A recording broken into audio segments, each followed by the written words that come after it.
అందరికీ నమస్కారం. అసలు సేఫ్ ల్యాండ్ వెరిఫైయర్స్ వెరిఫికేషన్ రిపోర్ట్లో ఏముంటుంది, అసలు డీటెయిల్డ్ వెరిఫికేషన్ రిపోర్ట్ అంటే అసలు మేము ఏం వెరిఫై చేస్తాం, ఏమిస్తాం అన్నది క్లియర్గా ఎక్స్ప్లెయిన్ చేయడానికి ఈ వీడియో. మా వెరిఫికేషన్ ప్రొసీజర్ టైటిల్ వెరిఫికేషన్తో స్టార్ట్ అవుతుంది. అసలు టైటిల్ ఫ్లో ప్రాపర్ వేలో జరిగిందా లేదా, ఒకవేళ ఏమన్నా ఫ్లోలో డీవియేషన్స్ ఉన్నాయా లేదా అన్నది క్లియర్ కట్గా ఐడెంటిఫై చేస్తాం. Next encumbrance check. Last 30 years and above EC check చేసి ఏదైనా మిస్లీడింగ్ ట్రాన్సాక్షన్స్ ఉన్నాయేమో ఐడెంటిఫై చేసి మీ రిపోర్ట్తో జతపరుస్తాం. Revenue records verification. అసలు ఆ ప్రాపర్టీ రెవెన్యూ రికార్డ్స్లో ఎవరి పేరు మీద ఉంది, ఎంత ఎక్స్టెంట్ ఉంది, నాలా కన్వర్ట్ అయిందా లేదా, ఇన్ కేస్ ఏమైనా ప్రొహిబిటెడ్ లిస్ట్లో ఉందా అన్నది క్లియర్గా వెరిఫై చేస్తాం. Layout verification. సంబంధిత అధికారులు ఇచ్చిన లేఅవుట్ పర్మిషన్స్ అన్నీ ప్రాపర్గా ఉన్నాయా లేవా, ఆ లేఅవుట్కి ఫైనల్ అప్రూవల్స్ వచ్చినాయా రాలేదా, ఒకవేళ రాకపోతే ఎందుకు రాలేదు అన్నది కూడా క్లియర్గా మెన్షన్ చేస్తాం. Village map verifications.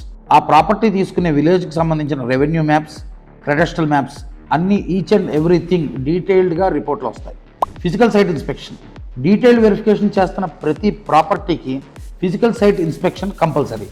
ఫిజికల్గా మేము ఆ సైట్ని విజిట్ చేసి లేఅవుట్ ప్రాపర్గా ఉందా లేదా, రియల్టర్స్ ప్రాపర్గా డెవలప్ చేశారా లేదా, అన్ని రూల్స్ అండ్ రెగ్యులేషన్స్ ఫాలో అయ్యారా లేదా, ఏమైనా డీవియేషన్స్ ఉన్నాయా, ప్రాపర్ సర్వే నెంబర్స్లో ఉన్నాయా లేవా అన్నది క్లియర్గా వెరిఫై చేసి రిపోర్ట్లో మెన్షన్ చేస్తాం. Government office verification. ఏ స్టేజ్లో అయినా సరే మాకు తప్పనిసరి అని అనిపించినప్పుడు ఏ రికార్డునైనా వెరిఫై చేయడానికి సంబంధిత గవర్నమెంట్ అధికారులను కలిసి ఆ రికార్డ్స్ని వెరిఫై చేసిన తర్వాతే మీకు రిపోర్ట్ ఇష్యూ చేస్తాం. Court case or civil litigation check. ఆ ప్రాపర్టీ మీద ఎలాంటి ఏమైనా కోర్ట్ కేసులు ఏమైనా ఉన్నాయా, లేదా సివిల్ లిటిగేషన్స్ ఏమైనా పెండింగ్ ఉన్నాయా, ఏమైనా స్టే ఆర్డర్స్ ఉన్నాయా అన్నది వెరిఫై చేసి క్లియర్గా రిపోర్ట్లో మెన్షన్ చేస్తాం.